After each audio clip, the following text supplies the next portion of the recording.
여러분 안녕하셨습니까? 양영태 TV의 양영태입니다. 오늘은 9월 21일 월요일입니다. 불공정 총책임자는 문인데 문재인이 37번 37번이나 공정을 외쳤는데 또 유체 이탈 쇼를 하려 하는구나. 또 유체 이탈 쇼구나. 이런 제아의 사설입니다. 대부분 지금 중앙조간신문에는 바로 이 부분들이 많이 논의가 되고 있습니다. 참으로 안타까운 일입니다. 차라리 공정을 외치지 말 것을 청년들 앞에서 공정을 37번이나 외쳐야 되는 대통령의 그 모습 어떻게 비칠까요? 19일 오전 청와대 녹지원에서 열린 제1회 청년의 날 기념식에서 그런 일이 있었습니다. 그 단어, 공정이란 단어를 37번이나 언급을 했습니다. 이 공정은 촛불혁명의 정신이고 우리 정부에 흔들리지 않는 목표라고 했습니다. 이 촛불혁명이라는 게 뭐가 촛불혁명인지 저는 아직 그 내용을 인지하지 못하고 있습니다. 아니, 국민들이 촛불을 들었다. 그게 왜 촛불혁명입니까? 그리고 자기가 촛불혁명의 주체인 양 자꾸 얘기하는데 그 촛불혁명은 국민들의 생각, 일부의 생각이고 또 일부는 그 주도는 민노총이 했습니다. 네. 노총이 주로 많이 했지 않습니까? 그래서 노총한테 속된 말로 꼼짝 못하는 거 아닙니까? 민노총에게 꼼짝 못하는 거 아닙니까? 그래서 민노총이 광화문 8.15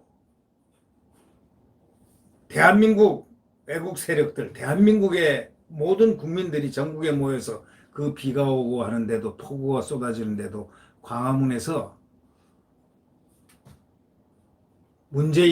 반문재인을 외치고 했지 않습니까? 그런데 그를 갖다가 광화문 세력으로 몰아서 1중대, 2중대가 같이 그때 국민의힘 모습은 완전 2중대였습니다. 추미애는 거기에 나온 one of them 그 많은 사람들 중에서 일부인 정광훈 목사를 겨냥해서 마치 그 광화문이 정광훈 목사 때문에 생겨난 그런 집회인 양 광화문을 극우다 무슨 용서를 받지 못해 용서받지 못할 것이다. 엄중 조처해야 한다. 이렇게 외친 사람이 바로 주호영입니다. 그리고 문재인 대통령이 또 외쳤고요. 두 분이 대표적으로 여야가 물론 여당 민주당은 말할 것도 없고요. 그러니까 1, 2중대가 그 당시에 형성이 됐었는데 그때 바로 종각에서 민노총이 5천여 명이 모여서 자기들의 데모를 했는데 거기에는 전혀 질병본부가 개입을 하지 않았습니다.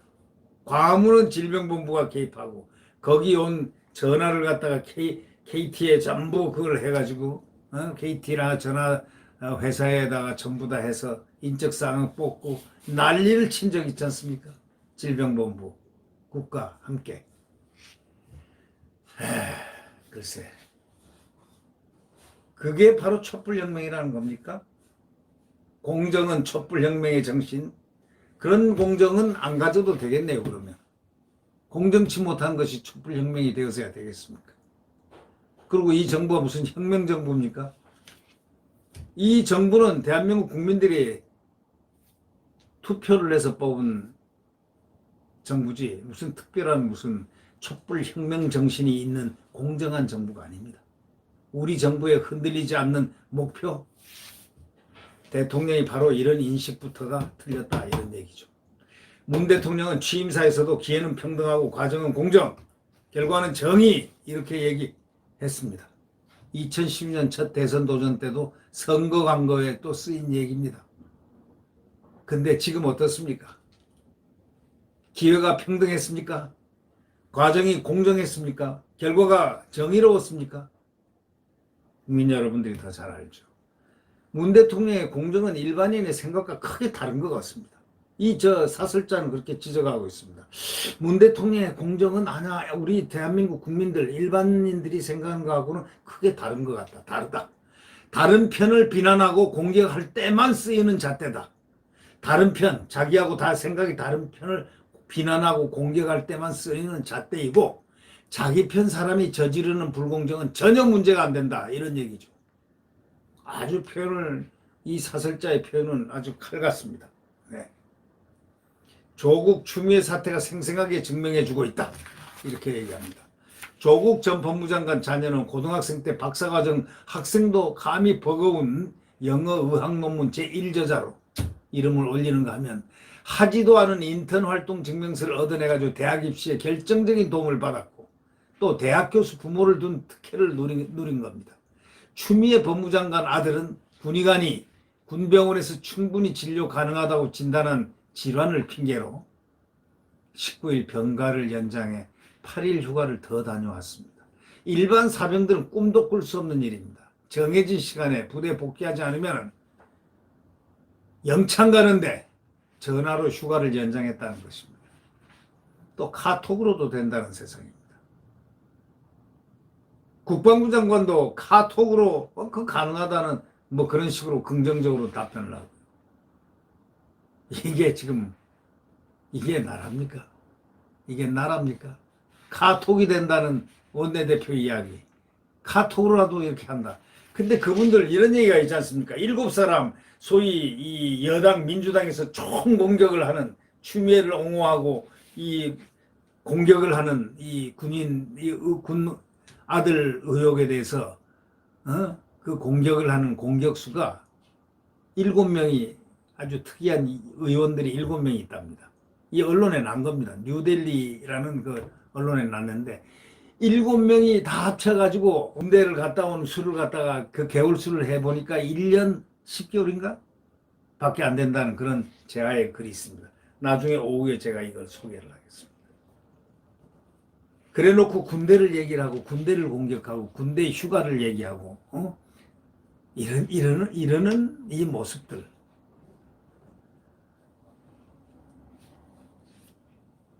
20대 인생을 좌우하는 대학 입시, 또 병력에서 벌어진 명백한 불공정을 통해 가지고 젊은이들은 문재인 정권의 위선을 목격을 실제로 했다고 이 사설자는 정난하게 얘기하고 있습니다. 이 20대 인생을 좌우하는 대학 입시, 이 병력이라는 것은요, 민주당 박 의원이 얘기를 했지만 이거는 국민의 영린입니다. 영린. 교육과 병력은 영린이라는 그의 말은 상당히 옳은 얘기입니다.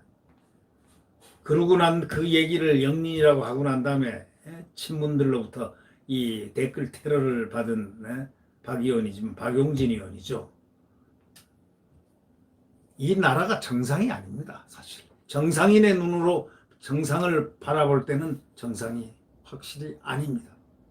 대통령은 청년들에게 박탈감을 안겨준 이런 반칙의 주인공들을 갖다가 다른 자리도 아닌 정의를 담당하는 법무부 장관 자리에 연이어 가지고 앉혔습니다. 정의를 담당하는 법무부 장관 자리에 연이어 앉혔습니다. 그래 놓고도 대통령은 국민들에게 사과하는 대신에 국민의 분노를 일으킨 소위 불공정 행위자에게 마음의 빚을 졌다 이렇게도 말하고, 집권당 사람들은 국민에게 마음의 상처를 준 법무장관의 사퇴를 건의하기는커녕 이들의 방패막이가 되고 또 방패막이를 자처하고 또 방패막이를 함으로써 그들의 생명이 연장되는 듯한 그렇게 모습을 보임으로써 국민에게 화만 돋았습니다. 화를 자꾸 내게끔 만들었습니다. 분노하게끔 만들었습니다. 국민들의 정신을 혼미하게 만들고 고통을 줬습니다. 대통령이 청년의 날 공정을 말하려면 먼저 조국 사태, 또 추미애 사태 이런 데에 대한 사과로부터 시작해야 공정이 되는 법인데 아예 이제는 그런 얘기가 없습니다. 아예 필요 없습니다.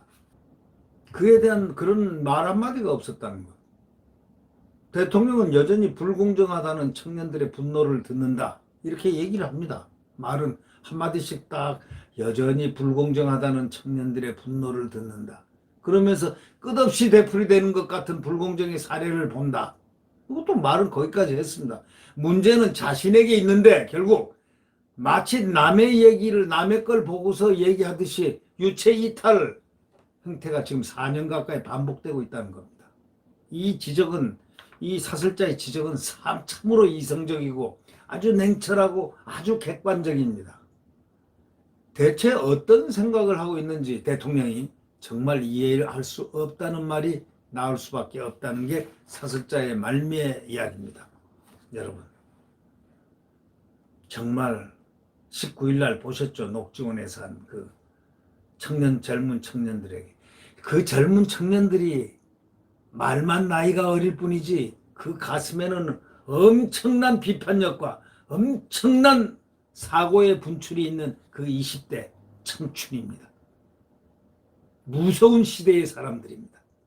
앞으로 대한민국의 미래의 동력인데 그분들이 무엇을 느꼈습니까? 아하, 유체이탈을 이런 것이 유체이탈이구나 하고 자기들이 배웠던 진리를 갖다가 확인해주는 유체이탈 화법은 이런 것을 유체이탈 화법이라 한다 라는 사실을 배우지 않았을까요? 정말 저도 그걸 봤지만 TV를 보면서 느낀 바가 있습니다. 불공정, 아니 어떻게 감히 공정을 그렇게 많이 얘기를 할 수 있을까? 대통령이 그것도 젊은 청년들 앞에서, 그것도 청년의 날에 이해되지 않는 얘기들이 연달아 일어나고 있습니다. 네, 구독 버튼과 엄지를 눌러주시면 감사하겠습니다. 참으로 어려운 시대입니다. 지금 대한민국은 위기의 터널을 지금 지나고 있습니다. 자, 한동훈 검사장, 윤석열 총장의 측근이라고 해서 억울하게 채널A 사건에 휘말렸던 그 검사장, 그리고 부장검사로부터 검사장이 공중부양까지 당하면서 그 물리적인 힘에 깔려서 아래로 깔려서 얼굴까지 눌렸던 이 한동훈 검사장, 이분이 지금은 광풍의 시대라고 했습니다. 네, 광풍의 시대. 그러나 내일 태양은 다시 떠오릅니다. 지금 여기 뒤에 보는 태양, 이 태양은 말이죠, 바로 직전에 새벽 5시경에는 칠흑 같은 얘기가 암흑이었습니다. 그런데 태양은 떠오르고야 만다. 이 자유민주주의와 시장경제인 대한민국 헌법이 떠오르는, 대한민국이 떠오르고 있는 자유가 물씬거리는 바로 이러한 태양은 내일 다시 떠오릅니다. 지금은 암흑의 시간 새벽 5시입니다. 그러나 서서히 시간은 흘러가고 있습니다. 네, 구독 버튼과 엄지를 눌러주시기 바랍니다. 안녕히 계십시오.